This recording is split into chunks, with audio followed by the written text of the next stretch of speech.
কাকদ্বীপের রামতনুনগরের বাসিন্দা শাহনাজ শেখ। শাহনাজের ছেলে রকিব শেখ। রকিব মানসিক ভারসাম্যহীন, তাই সবসময় সে বাড়িতেই থাকত। বুধবার রাত ৯টা নাগাদ সে বাড়ি থেকে বাইরে বের হয়। বৃহস্পতিবার সকালে বাড়ি সংলগ্ন ধানক্ষেত থেকে উদ্ধার হয় রাকিবের ক্ষতবিক্ষত দেহ। সকালবেলা আমি চা খেতে গেছি, বলছে তোর ছেলের কুপিয়ে দিয়েছে। আমি বলে আরে পুলিশ এই যে, আমি বলি এত বড় ঘটনা আমার কে করে দিল, আমার তো এইটা হওয়ার কথা না।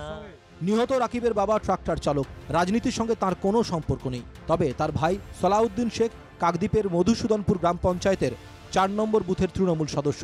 পরিবারের দাবি রাকিবকে খুন করা হয়েছে। ৯টার দিকে কেউ ডেকে নিয়ে গিয়েছিল, ঘর থেকে কেউ ডেকে নিয়ে গিয়েছিল। তারপরে ঘর থেকে ডেকে নিয়ে কি আসতে বলছে ডেকে নিয়ে গিয়েছিল। তারপরে সকালবেলা আমরা বাঁধায়, এবার এখন চাষ দেওয়ার কাজ হচ্ছে, যে রোয়া হচ্ছে, এখন যে রোয়া হচ্ছে, যে চাষ দেওয়ার কাজে সকালবেলা সব বাঁধায় মাঠে যেমন যাওয়া হয়েছে, তারপর ওই অবস্থা মাঠে পড়ে আছে। কালকে রাত থেকে নাকি ছেলেটাকে পায়নি। আমার যা জানে যে আমার কাছে গিয়ে ছেলেটা আছে, সেইভাবে ওরা হয়তো খোঁজেনি ছেলেটা। সকালবেলা 6টার সময় ফোন যাচ্ছে যে মাঠের মাঝখানে কে মেরে কুপিয়ে ফেলে দিয়েছে। মনে হ্যাঁ কুপিয়েছে, আমরা কিচ্ছু চাই না স্যার, আমাদের কে কুপিয়েছে সেইটা আমাদের। মানসিক ভারসাম্যহীন রাকিবের রহস্য মৃত্যুর কারণ জানতে তদন্ত শুরু করেছে পুলিশ। খবরটা আসে যে রাকিব হোসেন শেখ, ওই 26-27 বছর বয়স, যে ওর মৃতদেহ ওর বাড়ির থেকে প্রায় মিনিট 7-8 দূরে একদম ধান ক্ষেতের ভেতরে পড়ে আছে। পুলিশ যায়, পুলিশ গিয়ে মৃতদেহ উদ্ধার করে হসপিটালে পাঠিয়েছে। বাদবাকিটা আমরা তদন্ত করে দেখছি। বিজেপির অভিযোগ তৃণমূলের গোষ্ঠীদ্বন্দ্বের কারণেই এই ঘটনা। এটা তৃণমূলেরই গোষ্ঠীদ্বন্দ্বের ফল।